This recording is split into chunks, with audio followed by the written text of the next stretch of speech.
శ్రీమాతే నమః. మన దేశం మీదకి వచ్చారు, మన దేశంలోకి వచ్చారు, మన దేవాలయాలు కూల్చేశారు, వాళ్ళ ప్రార్థనా స్థలాలు కట్టించేసుకున్నారు, మన స్థలాల్ని ఆక్రమించేసుకున్నారు, అన్నింటినీ ఆక్రమించేసుకున్నారు. ఎన్ని చేసినా, ఎంత మన హిందూ ధర్మాన్ని వాళ్ళు దెబ్బ కొట్టాలని ప్రయత్నించినా వాళ్ళ వల్ల కాలేదు. వాళ్ళు ఏమీ చేయలేకపోతున్నారు, చెయ్యలేరు కూడా.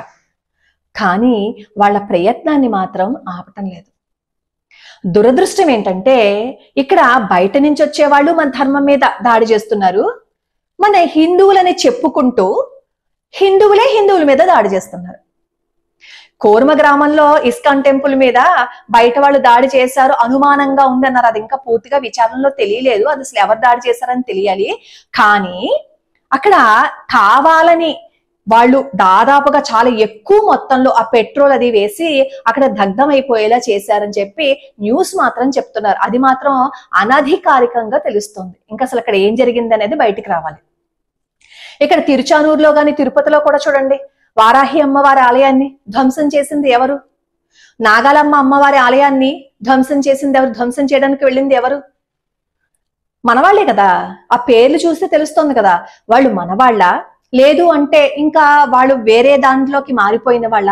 ఇవన్నీ విచారణలోకి వస్తాయి. మనం ఏం జరిగినా, ఎప్పుడు ఎక్కడ మన దేవాలయాల్ని ధ్వంసం చేసినా ఆ విషయం మాత్రం మనకొద్దు, అస్సలు మనం పట్టించుకోకూడదు. ఎందుకంటే వాటి వల్ల మనకేమైనా ఉపయోగం ఉందా? ఉపయోగం ఏం లేదు కదా. మనం ఎంత సూడో సెక్యులర్స్ గా మారిపోయాము అంటే మన దగ్గర కొరకు వచ్చినా సరే ఉపద్రవం, మనం కళ్ళు మూసుకునే కూర్చుంటున్నాం. అసలు మనం కళ్ళు తెరవటం లేదు. ఎంతసేపు పనికి మాలిన విషయాల మీద, పనికి మాలిన మాటల మీద మన దృష్టి ఎక్కువగా ఉంటుంది. వాటి మీద దృష్టి పెట్టడం వల్ల ఏవైనా ఉపయోగం ఉందా? పైసా ఉపయోగం ఉందా చెప్పండి? ఇటు భగవంతుణ్ణి మనం కొలవటం లేదు, ఇటు దేశం గురించి మనం ఆలోచించటం లేదు. మన మనసు ఎంతసేపు ఎంటర్టైన్మెంట్ అనుకుంటూ ఎన్నో వ్యాపకాల మీదకి వెళ్ళిపోతుంది. కొంచెమైనా సరే మన మనసు దేశం మీద, ఇటు దైవం మీద పెడితే మనం ఏం చెయ్యాలి అనేది మనకి మార్గం కనిపిస్తుంది. ఇది ఎందుకు చెప్తున్నానంటే, ఎన్ని దేవాలయాల్ని పరాయి వాళ్ళు వచ్చి ఆక్రమించేసుకున్నారు. ఎన్ని దేవాలయాలలో పరాయి వాళ్ళ యొక్క దర్గాలు కూడా ఉన్నాయి. కొన్ని పరాయి మతస్థుల ప్రార్థనాలయంలో మన దేవాలయ చిహ్నాలు కూడా కనిపించినా మనం ఏం చేయలేకపోతున్నాం, ఏం మాట్లాడలేకపోతున్నాం, ఎదిరించలేకపోతున్నాం. హిందువులే హిందువుల్లో దెబ్బలాడుకుని గొడవలు పడిపోయి రచ్చ చేసుకునే వాళ్ళు ఆ పరాయి వాళ్ళ మీద, ఇలా ఆక్రమించుకునే వాళ్ళ మీద కాస్త పోరాటం చేస్తే ఎంత బాగుంటుంది. అక్కడ చేయరు. ఎందుకు అంటే అక్కడ చెయ్యాలి అంటే కండబలం ఉండాలి, గుండె బలం ఉండాలి, బుద్ధి బలం ఉండాలి. ఈ మూడు ఉండవు కాబట్టి వాళ్ళు ఎంతసేపు హిందువుల మీదే ఎప్పుడు దెబ్బలాడుతూ ఉంటారు. ఎందుకంటే పాపం హిందువుల మీద దెబ్బలాడేసరికి వాళ్ళు ఏం మాట్లాడరు. అదే పరాయి వాళ్ళ మీద దెబ్బలాడుతున్నారు అనుకోండి, వెంటనే పట్టుకుని వచ్చేస్తారు.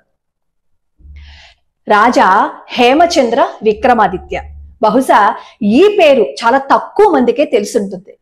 ఎందుకంటే అంతటి గొప్ప పరాక్రమవంతుడి గురించి బయటికి రాకుండా దాచేశారు మనవాళ్ళే.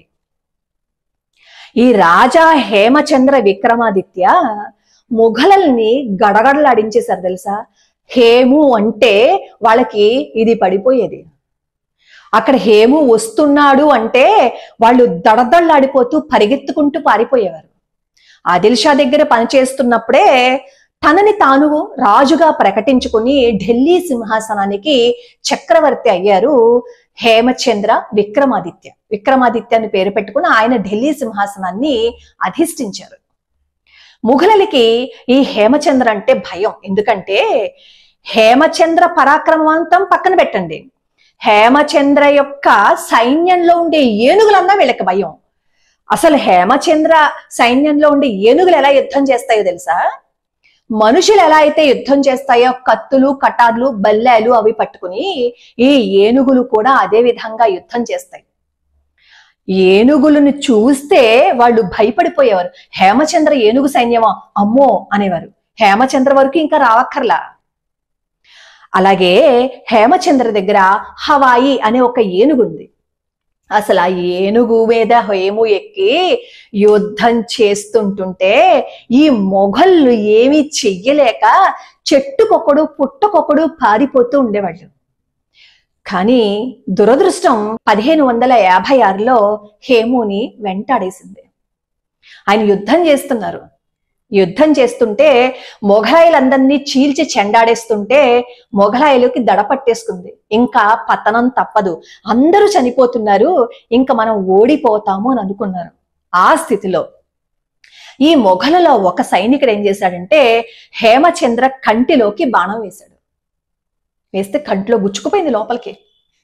వెంటనే ఆ బాణాన్ని తీసి కింద పడేసి ధారగా కారుతున్న ఆ కంటితోటే యుద్ధం చేసి కొంతసేపటికి స్పృహ కోల్పోయారు రాజా హేమచంద్ర విక్రమాదిత్య.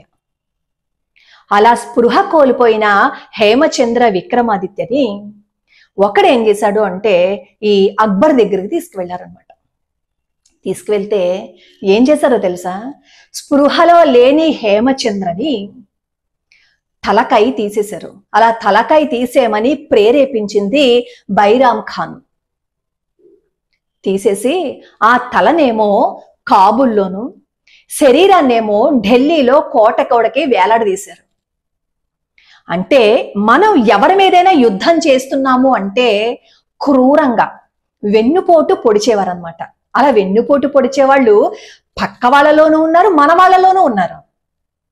అలా వెన్నుపోటు పొడిస్తే తప్ప హేముని జయించటం వాళ్ళ వల్ల కాలేదు. చెలరేగిపోయేవారు తెలుసా హేము. దురదృష్టవశాత్తు ఈ హేము గురించి ఎవరికి తెలీదు. ఒక సామాన్యమైన వ్యక్తి, వైశ్య కులంలో ఆయన జన్మించారు, ఉప్పు అమ్ముకుంటూ జీవించేవారు. అతి సామాన్యమైన ఆ హేము ఢిల్లీ సంస్థానాన్ని అధిష్ఠించే వరకు వచ్చారు అంటే ఆయన చేసిన కృషి ఎంత చూడండి. మన దేశాన్ని పరాయి వాళ్ళ నుంచి రక్షించాలి అనే తపన ఉంది చూశారు, ఆ తపనే ఆయన్ని ఢిల్లీ సింహాసనం ఎక్కించింది. దురదృష్టవశాత్తు ఆయన సమాధిని దర్గాగా మార్చేశారు. అలాంటి గొప్ప రాజుల సమాధుల్ని వాళ్ళ దర్గాలుగా మార్చేసుకున్నారు. ఈ హేముని ఎప్పుడైతే తల నరికేసి అక్కడ కాబూల్లోనేమో తలని, ఢిల్లీలోనేమో శరీరాన్ని పెట్టారో అప్పుడే ఈ అక్బర్కి ఘాజీ అని బిరుదిచ్చారు. ఈ ఘాజీ అనే బిరుదు ఎందుకు వస్తుందంటే హిందూ రాజుల్ని, హిందువుల్ని ఎక్కువ మందిని ప్రాణాలు తీసేస్తే ఆ బిరుదు ఇస్తారనమాట. ఈ అక్బర్ కూడా అలాగే చేశాడు. ఎంతమంది ప్రాణాలు తీసేసి తలలు తీసేసి ఒక గుట్టలా వేశాడు. తైమూర్ ఎలా చేశాడో ఈ అక్బర్ కూడా అలాగే చేశాడు. ఇన్ని దారుణాలు వాళ్ళు చేశారు. మన దేశాన్ని కాపాడాలి అని అనుకున్నారు. చాలా పాలించింది కొంతకాలమే కావచ్చు, కానీ మొఘలుల గుండెల్లో బల్లెలు దింపేశారు. రైళ్లు పరిగెట్టేసారు, దర్దళ్ళాడిపోయేవారు. హేమచంద్ర ఆ పేరు వింటే చాలు మొఘలులకి భయం వేసేది. యుద్ధం చెయ్యాలి అంటే అమ్మో మేం వెళ్ళం అనేవారు. కుట్రతో కుతంత్రంతో వెన్నుపోటు పొడిచేశారు హేమచంద్రని.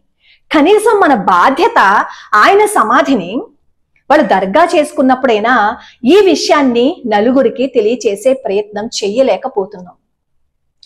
ఎంత దురదృష్టం, ఎంత అవమానం. మనల్ని రక్షించటం కోసం శత్రువుల మధ్య చీల్చి చెండాడేస్తూ పోరాటం చేసిన ఒక రాజు సమాధి పరాయి వాళ్ళు ఆక్రమించుకున్నా మనం మాట్లాడలేక హిందువుల మీద మాత్రమే పడి ఏడుస్తున్నాం మనం. ఏది మన ప్రతాపం ఒక్కసారి వాళ్ళ మీద చూపిస్తే, మనకున్న నోరు వాళ్ళ మీద చూపిస్తే, వాళ్ళ మీద చూపించండి, కాస్తైనా ఉపయోగం ఉంటుంది కదా. అలాంటి వాళ్ళ మీద చూపిస్తే ప్రతాపం, మన నోరు, మన యొక్క పోరాటం, మన యొక్క ధైర్యం, మనవన్నీ అలాంటి వాళ్ళ మీద చూపించాలి. ఇప్పుడు హేమచంద్ర యొక్క సమాధిని వాళ్ళు ఆక్రమించేసుకున్నారు కదా. ఎవరైతే హిందువుల మీదే ప్రతాపం చూపిస్తున్నారో వాళ్ళు ఆక్రమించుకున్న వాళ్ళ మీద ప్రతాపాన్ని చూపించి మళ్ళీ తిరిగి హేమచంద్ర యొక్క సమాధిగా మార్చగలరా? ఈ సందర్భంగా నేను ఒక మాట చెప్పాలనుకుంటున్నాను. నేను ఒక కమ్యూనిటీ పోస్ట్ పెట్టాను కదా, ఆ కమ్యూనిటీ పోస్ట్ కి అందరూ స్పందించి దేశం కోసం మేమందరం వస్తామమ్మా, రామరక్షా స్తోత్రం చేస్తామమ్మా అన్నారు. నాకు చాలా సంతోషం అనిపించింది, నాకు చాలా ఆనందంగా కూడా అనిపించింది. ఎందుకంటే ఎంతసేపు మన ఇంట్లో మనకి జరిగేవి మాత్రమే కాకుండా దేశం కోసం ఇంతమంది ఆలోచిస్తున్నారు కదా, ఇది కదా భరతమాత కన్న బిడ్డలంటే అని అనిపించింది. మీ అందరికీ శిరస్సు వంచి నేను నమస్కరిస్తున్నాను. ఎందుకంటే అంత సపోర్ట్ చేస్తారని నేను ఊహించలేదు.